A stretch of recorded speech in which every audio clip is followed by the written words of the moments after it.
Welcome back to my YouTube channel. ಹೇಗಿದ್ರೆ ಎಲ್ಲರೂ ಚೆನ್ನಾಗಿದ್ದೀರಾ ಅಂದ್ಕೊಂಡಿದ್ದೀನಿ. ನಾನು ಕೂಡ ಸೂಪರ್ ಆಗಿದ್ದೀನಿ. ಓಕೆ, ನಾನು ಇವತ್ತು ಏನು ವಿಡಿಯೋ ಮಾಡ್ತಾ ಇದ್ದೀನಿ ಅಂತಂದರೆ, ನಾನು ಇವತ್ತು ಒಂದು ಸಿಂಪಲ್ ಆಗಿರೋಂಥ ರೆಸಿಪಿ ಮಾಡ್ತಾ ಇದ್ದೀನಿ.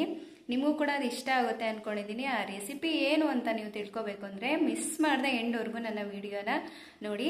ಹಾಗೆ ಯಾರೆಲ್ಲ ಹೊಸದಾಗಿ ನನ್ನ ವಿಡಿಯೋನ ನೋಡ್ತಾ ಇದ್ದೀರೋ, ಸೊ ಪ್ಲೀಸ್ ನನ್ನ ಚಾನಲ್ನ ಸಬ್ಸ್ಕ್ರೈಬ್ ಮಾಡ್ಕೊಳ್ಳಿ. ನಿಮಗೆ ಈ ವಿಡಿಯೋ ಇಷ್ಟ ಆದರೆ ಒಂದು ಲೈಕ್ ಕೊಡಿ.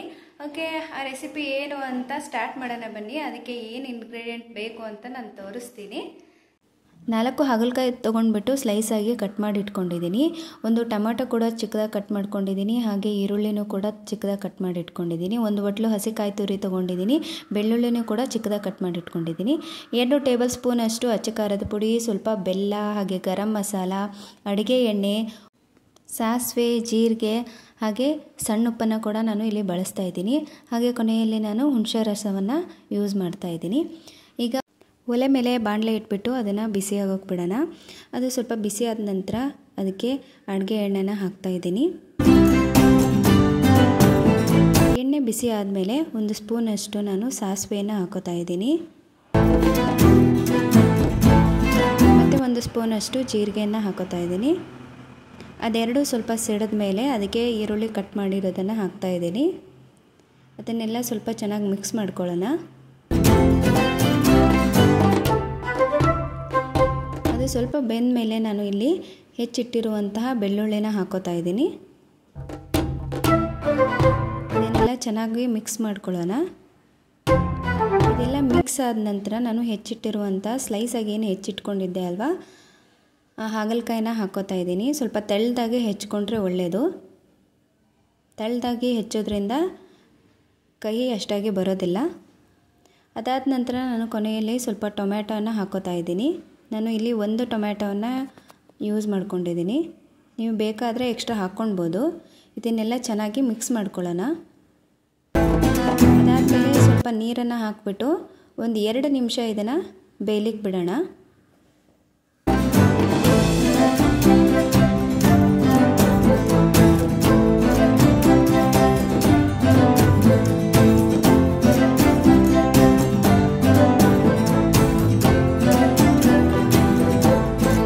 ಇದು ಸ್ವಲ್ಪ ಬೆಂದ ಮೇಲೆ ನಾನು ಹಸಿ ಕೊಬ್ಬರಿಯನ್ನು ಹಾಕೋತಾ ಇದ್ದೀನಿ. ಇದನ್ನು ಕೂಡ ಚೆನ್ನಾಗಿ ಮಿಕ್ಸ್ ಮಾಡ್ಕೊಳ್ಳೋಣ.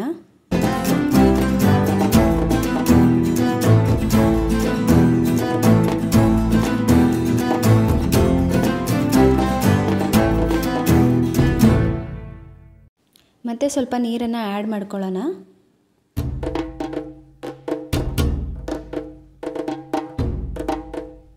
ಇದನ್ನೆಲ್ಲ ಚೆನ್ನಾಗಿ ಮಿಕ್ಸ್ ಮಾಡ್ಕೊಂಡ್ಬಿಟ್ಟು ಒಂದು 2 ನಿಮಿಷ ಇದನ್ನು ಬೇಯಲಿಕ್ಕೆ ಬಿಡೋಣ.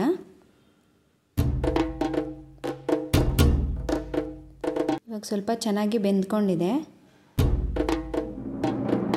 ಸ್ವಲ್ಪ ಬೆಂದ ಮೇಲೆ 2 ಟೇಬಲ್ ಸ್ಪೂನಷ್ಟು ನಾನು ಅಚ್ಚ ಖಾರದ ಪುಡಿಯನ್ನು ತೊಗೊಂಡಿದ್ದೇನೆ. ನಿಮಗೆ ಖಾರ ಜಾಸ್ತಿ ಬೇಕು ಅಂದರೆ ಆ್ಯಡ್ ಮಾಡ್ಕೊಳ್ಬೋದು. ಸ್ವಲ್ಪ ಬೆಲ್ಲನ ಹಾಕ್ತಾಯಿದ್ದೀನಿ. ಹುಣಸೆ ರಸನ ಹಾಕೋತಾ ಇದ್ದೀನಿ. ಇದನ್ನೆಲ್ಲ ಚೆನ್ನಾಗಿ ಮಿಕ್ಸ್ ಮಾಡ್ಕೊಳ್ಳೋಣ.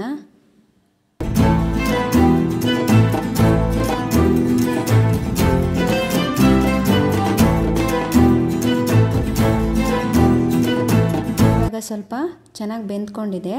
ಇದ್ರ ಮೇಲೆ ಸ್ವಲ್ಪ ರುಚಿಗೆ ತಕ್ಕಷ್ಟು ಉಪ್ಪು ಹಾಕೊಳ್ಳೋಣ.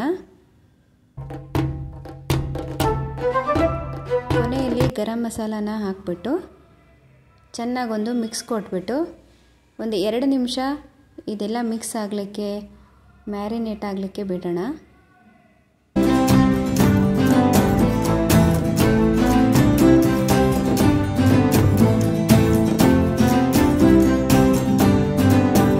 ನೋಡಿ, ಹಾಗಲಕಾಯಿ ಪಲ್ಯ ರೆಡಿ ಆಯಿತು. ಎಷ್ಟು ಈಸಿಯಾಗಿ ಮಾಡ್ಬೋದು ಇದನ್ನು.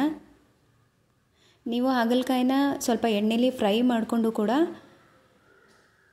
ಇದೇ ಪ್ರೊಸೀಜರಲ್ಲಿ ನೀವು ಹಾಗಲಕಾಯಿ ಪಲ್ಯನ ಮಾಡ್ಕೊಳ್ಬೋದು.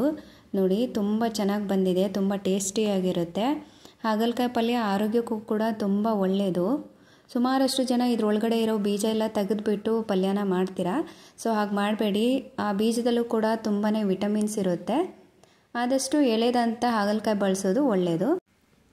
ನೋಡಿದ್ರಲ್ಲ ಫ್ರೆಂಡ್ಸ್, ಈಸಿಯಾಗಿ ಸಿಂಪಲ್ಲಾಗಿ ಯಾವ ರೀತಿ ಹಾಗಲಕಾಯಿ ಪಲ್ಯನ ಮಾಡಿದೆ ಅಂತ ಹೇಳ್ಬಿಟ್ಟು ನೀವು ಕೂಡ ಇದನ್ನು ಮನೇಲಿ ಟ್ರೈ ಮಾಡಿಬಿಟ್ಟು ಹೇಗೆ ಬಂತು ಅಂತ ಕಮೆಂಟ್ ಮಾಡಿ.